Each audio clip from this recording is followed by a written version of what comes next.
up, guys? So I'm a little late making this video. Had some issues with my video editing software. But anyway, of course, everybody knows the news by now. This week has been, as Nick from Nick's Strength and Power said, probably the worst week in bodybuilding history. After losing two big stars, Piana and Mccarver. I guess I just want to start off by saying that I've been watching Rich since back in the Mutant days, you know, when he was with them. And of course he split off and did his own thing, but you know, even back then he it was clear that he was, you know, gonna be like the next big thing. You know, he brought so much attention and following to them, and you know, so much business to them. So it's obvious that he was something special from the get-go. And so I guess the biggest thing about both these guys that I want to address is the fact that, of course, everybody, and this you know, this always happens when any athlete or anybody that's known to take steroids dies. You know, the mainstream media and the uneducated people in society are going to automatically blame steroids, you know, because they're like, oh, well, you know, they were taking steroids, that's got to be the reason for the death, right? So, but it's something really important that people don't realize with, you know, athletes that take steroids, you know, bodybuilders in particular. There's so many other drugs involved besides the steroids. So, you know, even somebody like Rich and Dallas that taking grams of gear a week, that's still not enough to be the direct cause, you know, of death. And what is more likely, which I'm going to actually get to, you know, what's pretty much been confirmed in both cases, but just in general, you know,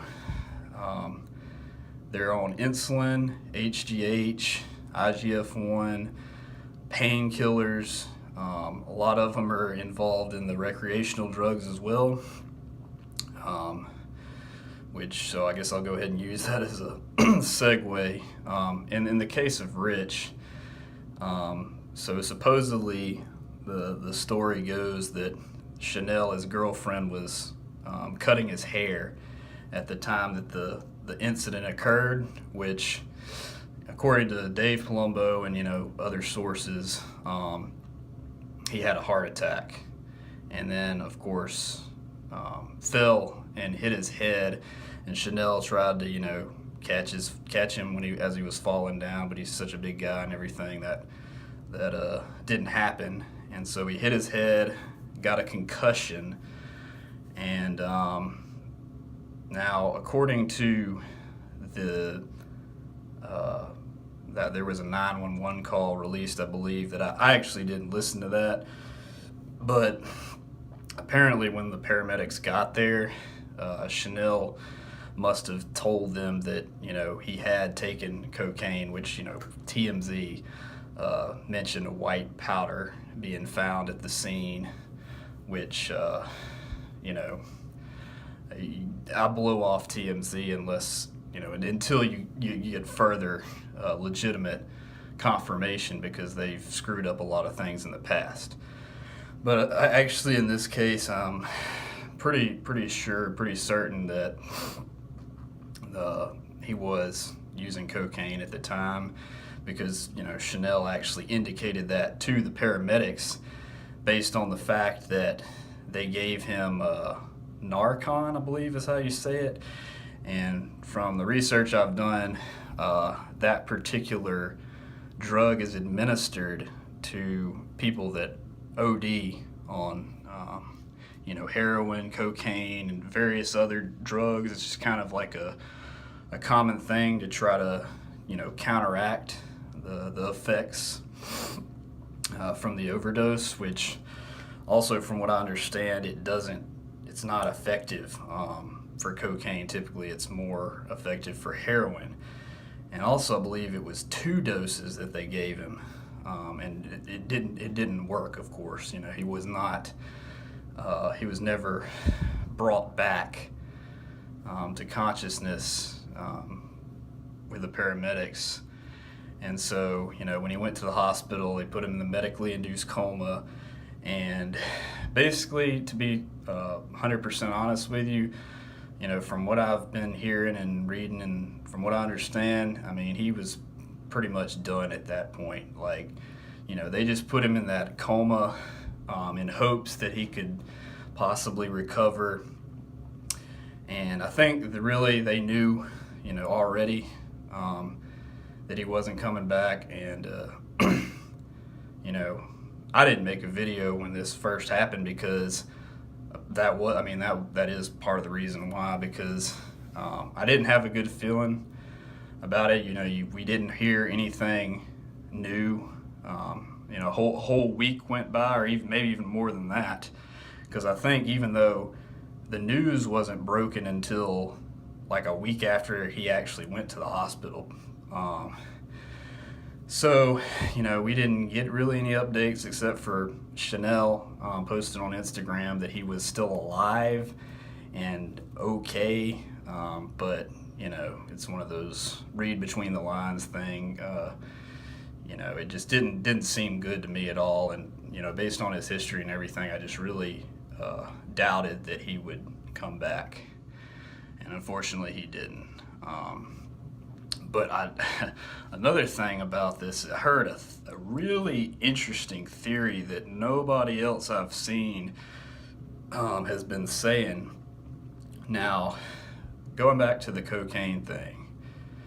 Now, obviously, cocaine is very dangerous, and if anybody can OD on it, but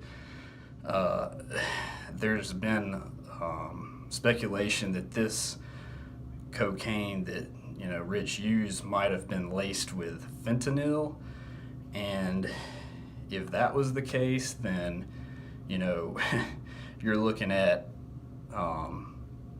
that actually being the cause. Not even the cocaine itself, but another ingredient that sometimes gets put into various drugs that's very toxic and everything.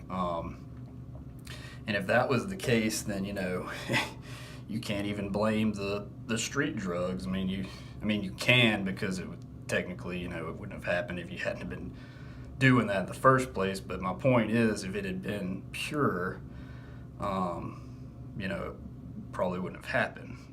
Now the theory that I was referring to was regarding the fentanyl. Somebody was saying that it's actually common practice in the underworld, or if you will, for people to basically take out their enemies, or if somebody has a hit on them, or whatever you want to call it, it's actually a pretty common thing for them to lace their drugs with substances like fentanyl and various things of that nature, because then it's so difficult to trace that back, to prove, this is how it happened. Like, the authorities wouldn't be able to prove that, because you're talking about the drug world, and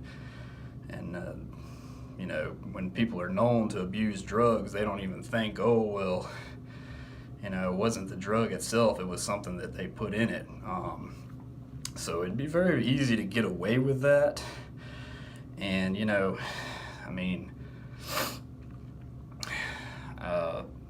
the whole racism thing that Rich said the N-word, and that tape came out a few weeks ago, and who knows? He if he pissed somebody off, and somebody that he was, I mean, it didn't even have to be the person that he was actually getting the drugs from. You know, it could have been somebody else paying the dealer, you know, to do this. And I'm definitely not saying one way or the other, but I just thought that was a very interesting theory that had not been brought up before.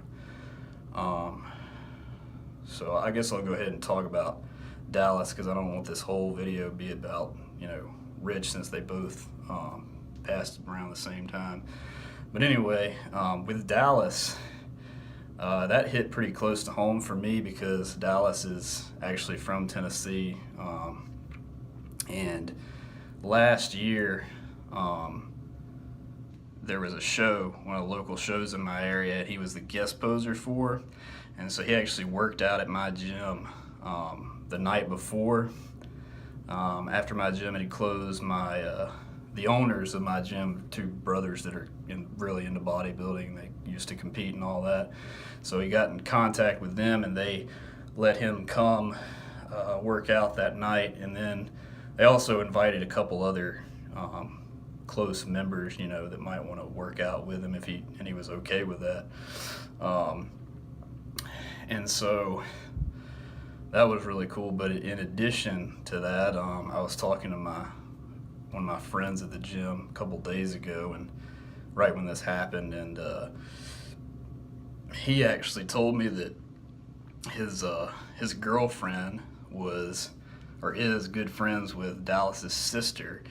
And apparently, I think next weekend they were supposed to be like rooming together in Nashville. Something, you know, was going on, and of course he doesn't know if that's going to happen now, because I'm sure his sister was devastated. His sister actually also goes to a university in my area, and I know I'd seen a video on YouTube of them together in the past. They seem to be, you know, really close. Obviously she didn't get to see him a whole lot once he turned pro and everything, traveled so much, but yeah, they seem pretty close from what I could tell, so I'm sure she's gonna be, you know, devastated, as the whole family will be. But yeah, I mean, it's been a really rough week losing both these guys, and you know, everything I've heard, by all accounts, both of them were, you know, really good people. Like you know, with Rich, you have, you know, his channel on YouTube was, the comment section was kind of known for being like the most notorious place on YouTube. And I mean, I'm not gonna lie, I definitely participated in some trolling and joking around in the past, and it was all in good fun. You know, it was never anything you know, aggressive, or you know, no harm, no foul. But of course, some people didn't have that mentality. You know, you see some people now, even after he just passed away, they're just being brutal and just, you know, flat out evil. Some of the comments that are coming, you know, I'm glad he died, you know, he deserved it, all this kind of shit, you know. And you know, that's just wrong. That's ridiculous. But yeah, he really, I mean, honestly, he was the face of this industry. And there's not going to be, in my mind, anybody else that can come along and take his place. You know, he was just so unique, brought so much character and entertainment to the industry, along with, of course, his brutal honesty about, that's, you know, a big reason he was so popular. But in addition to that, everything I've ever heard from, you know, all the big names, what people always talk about is at the expos, how he would just stay for hours and hours, just to meet every last fan that, you know, stood in line for him. And he loved it. As a matter of fact, James Tiny Vest made a video a couple days ago where he actually said that he ran into Rich on one occasion at a hotel, and you know, he talked to him for a minute, and he asked him, you know, well, don't you get tired of having to go to all these expos, and meeting all these people, and all the stress that's involved, the traveling and everything. And he said that actually the worst thing about it to him was the flying, being on the plane and everything. But then he said that his favorite part of it was meeting all the fans, so, spending time with the fans, and giving autographs and being at the expos, and that just says a whole lot about who he is, or who he was as a person. And I have a lot of respect for that. And of course, I mean, you can't, even if you hate the guy, you can't deny, that he had a lot of good intentions. He had a good heart, and just a phenomenal businessman as well. So it's not going to be the same. The fitness world just got a whole lot duller, because he was one of those people that, I mean, bodybuilding in and of itself is not very exciting, but he really spiced it up, just his presence and his mentality and everything. He made it a lot more interesting. So, hopefully somebody will step in and try to fill the gap. But honestly, it's not. I don't ever foresee anybody having that kind of impact again. So our condolences, thoughts and prayers go out to his family, friends, all that, and it's gonna be a darker place for a while, but gotta stay positive and keep moving on. I think that's what they would have wanted us to do. So thanks for everything you did, Rich. I think we're all gonna miss you. Peace.